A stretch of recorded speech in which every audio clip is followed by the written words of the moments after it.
দেখুন না, মোহাম্মদ সাবির আলী ও তার গ্যাংকে কলেজে ক্যাম্পাসে অনধিকার প্রবেশ থেকে সম্পূর্ণভাবে নিষিদ্ধ করা হচ্ছে ততক্ষণ বিশেষত আমাদের মহিলা ছাত্রীরা নিজেদের কলেজ ক্যাম্পাসে নিরাপদ বোধ করছে না। এগুলো হচ্ছে যারা বিজেপি করে না, তারা এটাকে নিয়ে আননেসেসারি একটা ক্রিয়েট করে। সরস্বতী পুজো নিশ্চিতভাবে একটা ধর্মীয় অনুষ্ঠান, তার থেকে অনেক বেশি দুর্গাপুজো, সরস্বতী পুজো আমাদের কাছে সামাজিক অনুষ্ঠান। আমরা অন্য যে ধর্ম বিশ্বাসী মানুষ, তারাও গিয়ে ওই সমাজে ওই অনুষ্ঠানে আমরা অংশগ্রহণ করি। কিন্তু একটা কলেজে সরস্বতী পুজোকে কেন্দ্র করে কেন এত বড় ঘটনার সাক্ষী থাকলো কলকাতা? তাহলে কি আদালতের নির্দেশ অমান্য করে বহিরাগতরা শক্তি জানান দিতেই এই সমস্যা? Bureau report, NKTV Bangla.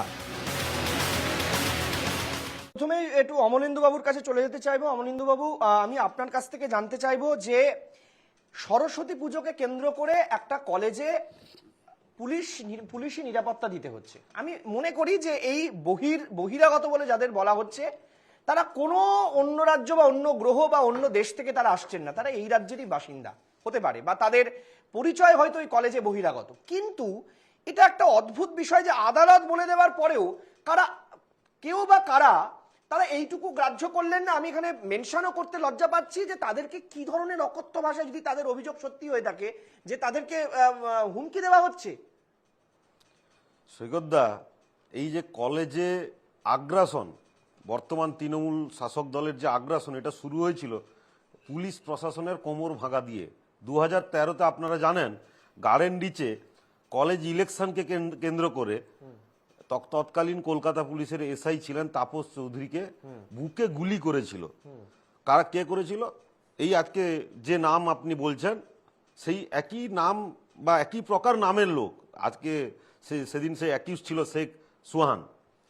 তাহলে এই যে সেদিন পুলিশকে কলেজে যে দাপট নেবে কে, বা কলেজে যে শাসক দলের বিশেষ এক মদতপুষ্ট বিশেষ সম্প্রদায়ের ছেলেদের হাতে কলেজকে তুলে দেওয়া হবে, সমস্ত কলেজকে, সেটা তাপস চৌধুরীকে 2013-তে খুনের মাধ্যমে তারা শুরু করেছিল।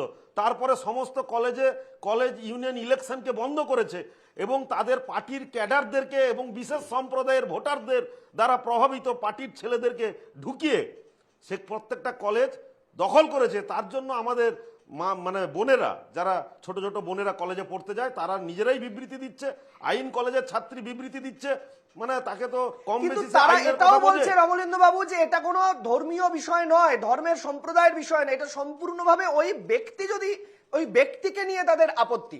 অর্পণ, হ্যাঁ, তো ওই বলছি তো, ধর্মীয় বিষয় আসছে কেন? সেদিন যে এসআই তাপস চৌধুরীকে 2013-তে গার্ডেন নিচে কলেজ ইলেকশনে গুলি করেছিল, তার নামও শেখ সুহান, আর আজকে যে অ্যাকিউজ তার নামও সাবির আলী। বারবার এই নামগুলো আসে কেন? আসে? তাহলে সুরসুরি ধর্মের দেয় বলে বিজেপিকে যারা দাগে, আমরা এটাকে কোশ্চেন করতে চাই। বারবার এই কলেজে হিন্দু বোনেদের উপর অত্যাচারগুলো যারা করে, তাদের নামগুলো সাবির, সাদেক, এই নামগুলো কেন হয়?